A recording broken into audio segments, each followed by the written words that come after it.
The security guard's fingers dug into my arm as he dragged me toward the exit. Everyone in the lobby was staring, some filming on their phones. The manager stood there smirking, arms crossed, enjoying every second of my humiliation. Then the elevator doors opened, and my husband stepped out. Game over. Wait. Before I tell you how this nightmare unfolded, smash that subscribe button right now, because what you're about to hear will make your blood boil. This is a true story about cruelty, karma, and instant justice. Let's go. My name is Camila Rodriguez, and 4 years ago I was serving coffee at a small diner downtown, living paycheck to paycheck in a tiny apartment with a leaking ceiling. That's where I met Adrian. He came in one rainy Tuesday morning, ordered black coffee, and sat by the window working on his laptop. I remember watching him give his expensive jacket to a homeless man shivering outside. No cameras, no audience, just pure kindness. That moment changed my life forever. We started talking, and 3 months later, we were inseparable. 6 months after that, he proposed. I said yes, without hesitation. Now, here's the thing most people don't understand about me. When I married Adrian, I married the man, not his money. He owns a chain of luxury hotels across 15 countries. His net worth is something I don't even like to think about. But despite all of that wealth, I refused to change who I was. I still shop at thrift stores. I still wear my comfortable old jeans and sweaters. I don't do designer handbags or expensive jewelry. Adrian loves that about me. He says in a world full of fake people, I'm the most real thing he's ever found. 3 weeks ago, Adrian left for an important business deal in Singapore. We talked every night, but I missed him terribly. The house felt empty without his laugh, without his presence. So last Thursday, I decided to surprise him. He was staying at our flagship hotel, the Grand Meridian, finishing up some final meetings before coming home. I booked a last-minute flight, threw some clothes in a backpack, and headed to the airport. I didn't tell him I was coming. I didn't tell anyone. When I landed, I was exhausted. My hair was in a messy bun, no makeup, wearing my favorite faded jeans, an old cardigan my grandmother gave me, and worn-out sneakers. I looked exactly like what I was, a tired woman who'd just been on a 5-hour flight. I grabbed a taxi to the hotel, my heart racing with excitement. I couldn't wait to see the look on Adrian's face when I knocked on his suite door. The taxi pulled up to the Grand Meridian, and I felt that familiar surge of pride. The building gleamed with marble and gold accents, the fountains out front dancing in the afternoon sun. My husband built this, his vision, his hard work. The doorman, Carlos, stood at the entrance. When I approached, he looked at me, hesitated, and slowly opened the door with this look on his face like he'd just smelled something bad. I noticed it but brushed it off. Maybe he was having a rough day. I walked through those golden revolving doors into the massive lobby. Crystal chandeliers, marble floors so shiny you could see your reflection, fresh flowers everywhere. It was beautiful. A few guests milled around, all dressed in expensive suits and designer dresses. I headed straight for the reception desk, excited to check in, and then head up to surprise Adrian. The receptionist, a young woman named Jessica, according to her name tag, was on the phone. She glanced at me, and I swear I saw her eyes roll before she turned her back slightly. I stood there waiting. 1 minute passed. 2 minutes. 3. She was clearly chatting with someone, laughing about weekend plans, while I stood there invisible. Finally, after what felt like forever, she hung up and looked at me with the coldest expression. "Can I help you?" Her tone was icy, like she was doing me some huge favor just by acknowledging my existence. I smiled warmly, trying to kill her coldness with kindness. "Yes, hi. I have a reservation. Camila Rodriguez." She typed on her computer with deliberately slow movements, her long nails clicking against the keyboard. She stared at the screen, then back at me, then at the screen again. "I don't see any reservation under that name." My smile faltered a bit. "That's strange. I booked it online yesterday. Let me show you the confirmation." I pulled out my phone and opened the email, showing her the confirmation number and details. Jessica barely glanced at it. That could be photoshopped. Anyone can fake those. I blinked, surprised. I'm sorry, what? Why would I Photoshop a hotel confirmation? Ma'am, we get all kinds of people trying to scam their way into luxury hotels. Can you check again? Maybe you booked at a different location?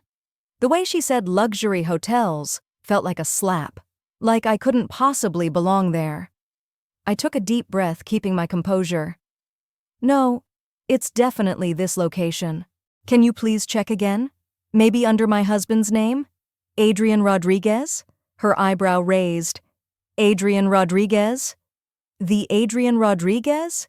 You're saying you're married to the owner of this hotel chain? She let out a little laugh, and I noticed two other staff members, a bellboy named Ben and another receptionist named Sophia, had stopped what they were doing to watch our exchange.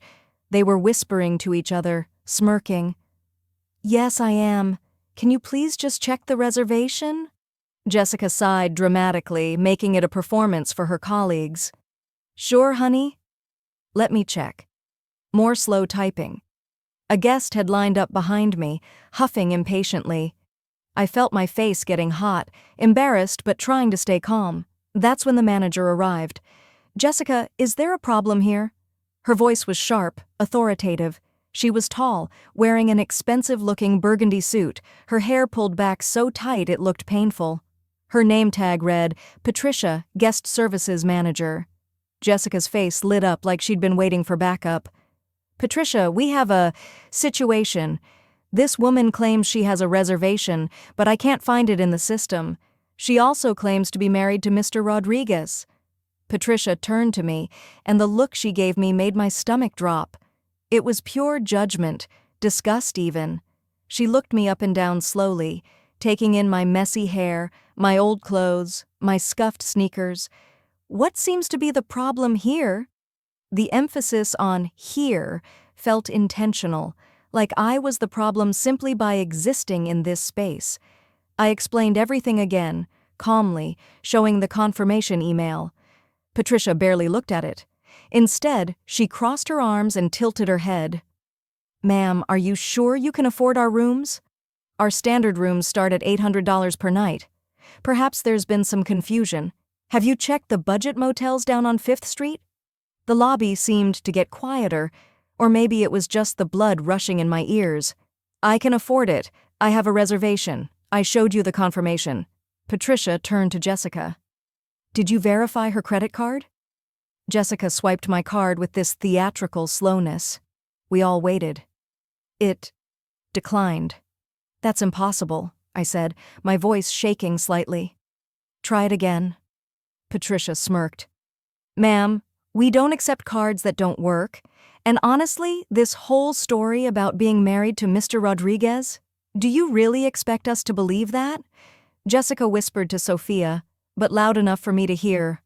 Probably stolen anyway. A well-dressed woman standing nearby muttered to her companion, Some people have no shame trying to scam luxury hotels. I felt the walls closing in. More people were watching now, this growing audience to my humiliation. I want to speak to the general manager, right now. Patricia actually laughed. I am the manager, and I'm telling you that you need to leave. Immediately. Then call the owner? Call Adrian. Patricia's laugh got louder. The owner? You think the owner has time for this? For you? She turned to Jessica. Should we call the police? Or just security? My hands were shaking as I tried calling Adrian. It went straight to voicemail. He was probably in a meeting. Patricia saw me trying and shook her head mockingly. Oh, making fake calls now? This is getting sad. She pulled out her radio. Frank, we need you at reception. We have a trespasser. I'm not trespassing.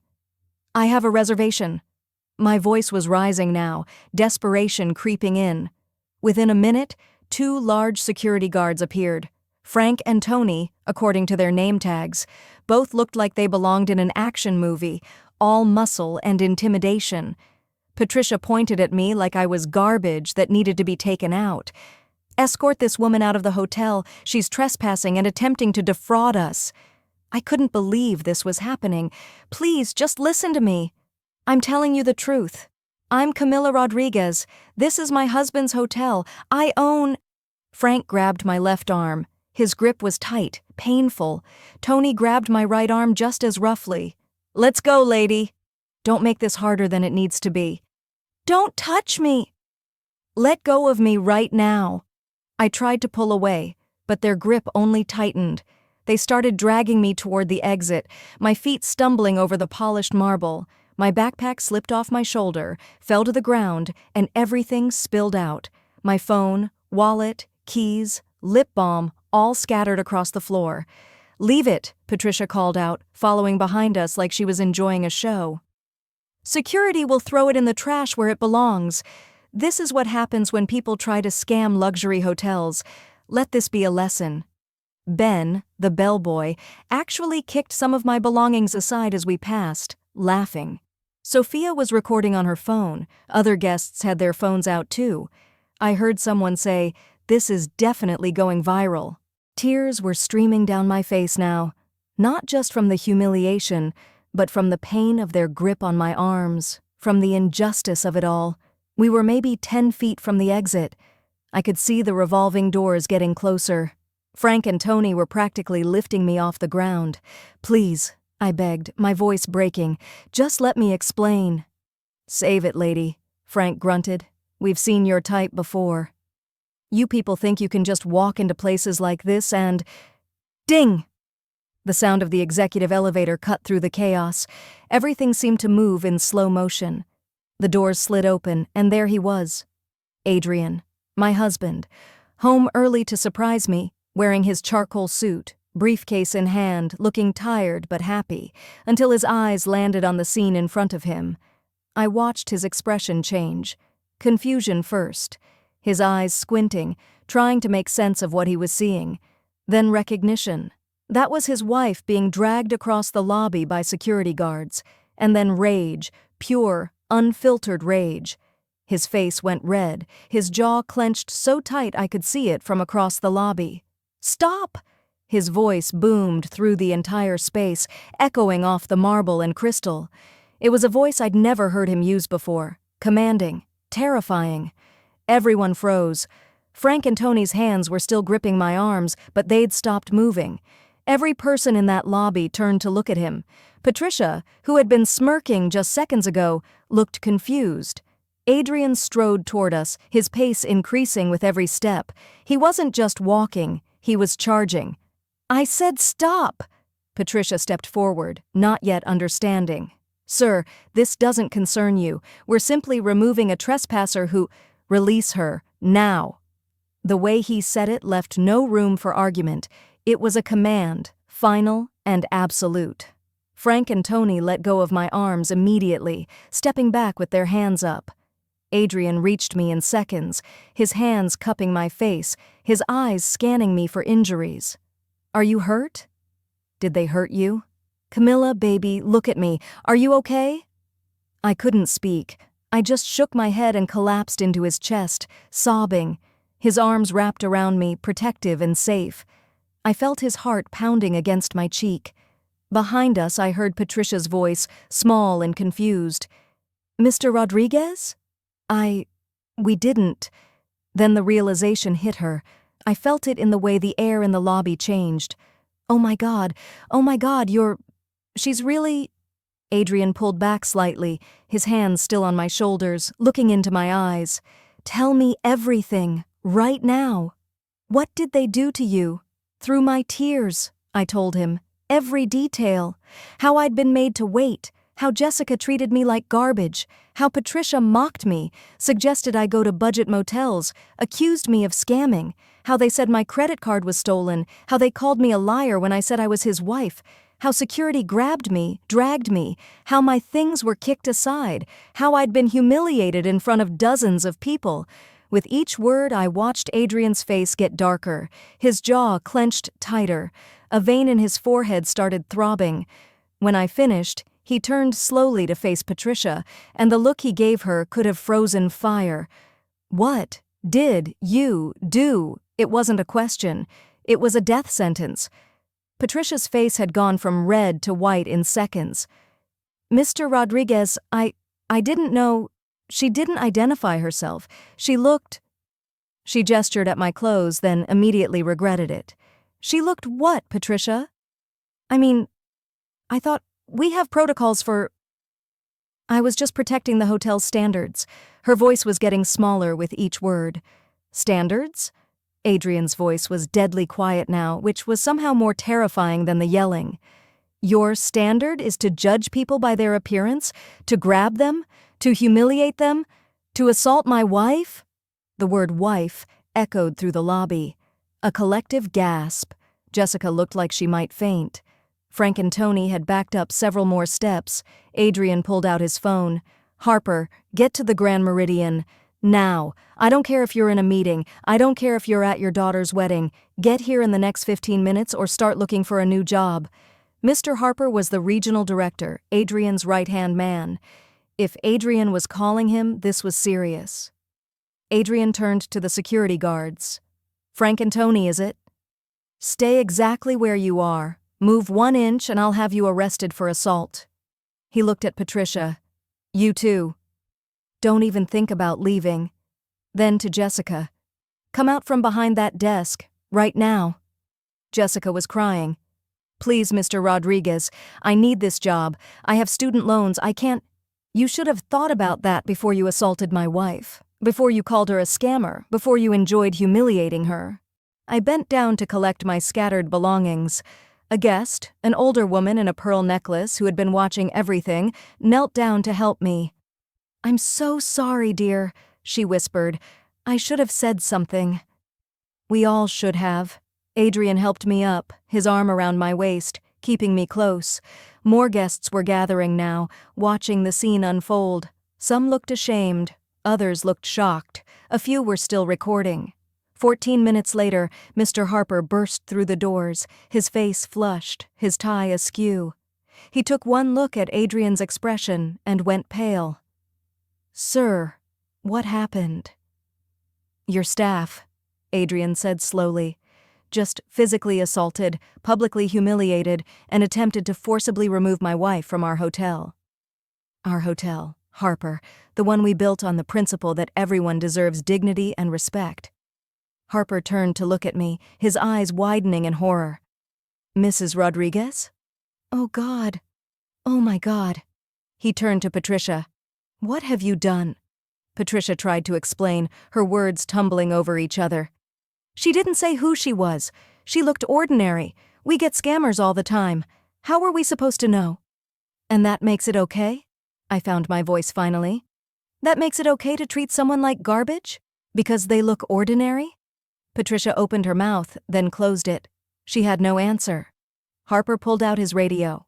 "I need security footage from the main lobby for the past hour. Send it to my tablet immediately."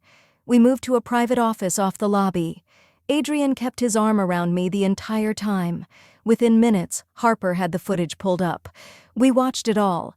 My patience at the desk, Jessica's eye rolls, Patricia's cruel smile, the mockery, Frank and Tony grabbing my arms, Ben kicking my belongings, Sophia filming and laughing. Every horrible second was captured in crystal clear high definition. Harper's hands were shaking. This is unacceptable. This is grounds for immediate termination. All of them." Adrian stood up, his decision made. "Gather them, all of them, main lobby, now." 5 minutes later, Patricia, Jessica, Frank, Tony, Ben, and Sophia stood in a line in front of the reception desk. Other staff members had gathered, confused and scared. Guests watched from a distance. Adrian stood in front of them, and when he spoke, his voice carried to every corner of that lobby. "I built this company on one principle: treat people with dignity. Every person, rich or poor, dressed in designer clothes or wearing jeans from a thrift store. It doesn't matter. Everyone deserves respect. What happened here today is the complete opposite of everything we stand for." He pointed at Patricia. "You're fired. You have 30 minutes to collect your personal belongings and leave the premises. Security will escort you." Patricia's legs buckled. "But I've worked here for 12 years. I have a mortgage. I have kids." You should have thought about that before you had my wife dragged across this floor like a criminal. You had 12 years to learn basic human decency. You failed. He moved to Jessica. Fired. You participated in the humiliation. You called her a scammer. You laughed. Please. Jessica was sobbing now. I'll do anything. I need this job. I'm sorry. I'm so sorry. You're not sorry you did it. You're sorry you got caught. There's a difference. Frank and Tony next. You put your hands on a woman. You hurt her. You dragged her. Fired. Both of you. Frank tried to defend himself. We were just following orders. Following orders to be cruel? Following orders to assault someone? That's your defense? Adrian shook his head. Get out. Ben, the bellboy who had kicked my belongings. Fired. Sophia, who had filmed and laughed. Fired. All 6 of them stood there in shock. Some were crying. Patricia had actually dropped to her knees, begging. But Adrian was unmoved. Harper called security, different security guards, to escort them out. One by one, they were walked through the same doors they had tried to force me through, the same exit they had mocked me toward. The lobby was silent except for Patricia's sobs echoing as she was led away. Adrian turned to the remaining staff. Let this be absolutely clear. This behavior will never be tolerated. Not here, not anywhere in our company. We will be implementing immediate changes, mandatory respect training for every single employee, mystery shopper programs, a complete review of our policies, and a zero-tolerance policy for discrimination of any kind. He looked at Harper. You're on probation. You hired these people. You trained them. This happened under your watch. You have 6 months to prove to me that this will never happen again. Understood? Harper nodded, looking 10 years older. Understood, sir. It won't, I promise you. Adrian took my hand and led me to the elevator. As the doors closed, I saw the faces of everyone in that lobby. Shame, shock, fear, good. They should feel all of those things. Upstairs in the penthouse suite, Adrian held me while I cried. Really cried. All the fear and humiliation and pain came pouring out. He didn't say anything. He just held me, stroked my hair, let me feel everything I needed to feel. When I finally calmed down, he pulled back and looked at me seriously. Do you want to change how you dress? I'll understand if you do. For safety, No. I cut him off. No, Adrian. I won't change who I am because some people can't see past appearances. What happened today was a test. They failed. But I won't fail by becoming someone I'm not. He smiled, that same smile that made me fall in love with him in that diner 4 years ago. That's my girl. Within hours, those guest videos went viral. 50 million views by the next morning. The hashtag Justice for Camilla was trending worldwide. The story was everywhere. News outlets, social media, talk shows. People were discussing classism, the treatment of service workers, the importance of dignity, how we judge people based on appearance. I used that moment to launch something I'd been thinking about for a while, a foundation called Dignity for All. It provides free training for hospitality workers on treating every guest with respect. It offers scholarships for people from low-income backgrounds who want to work in the industry. It partners with hotels worldwide to implement better policies and practices. Patricia, Jessica, and the others? Their cruelty was permanently on the internet. When potential employers Googled their names, this story came up first. I didn't feel good about that, but I didn't feel bad either. Actions have consequences. 3 months later, I went back to the Grand Meridian. The entire staff had been retrained. New employees had been hired with our values-first approach. When I walked in wearing the same jeans and cardigan, the new receptionist smiled warmly. Good afternoon. Welcome to the Grand Meridian. How can I help you today? No judgment, no once-over, just kindness. I have a reservation, I said. Camila Rodriguez. Perfect. Let me get you checked in right away, Mrs. Rodriguez. And may I say, it's an honor to meet you. Your foundation's training program changed my life. That moment right there made everything worth it. So here's what I learned from all of this. You never know who you're talking to. That person in worn-out jeans might own the building.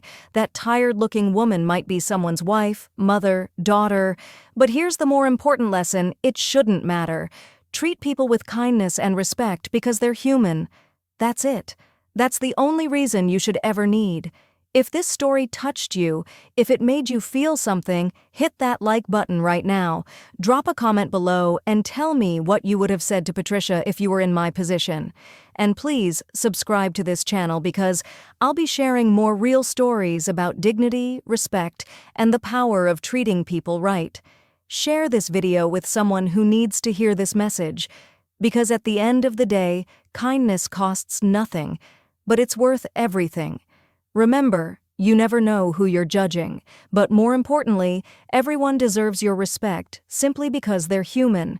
That's all that should ever matter. Thank you for listening to my story. I'll see you in the next video.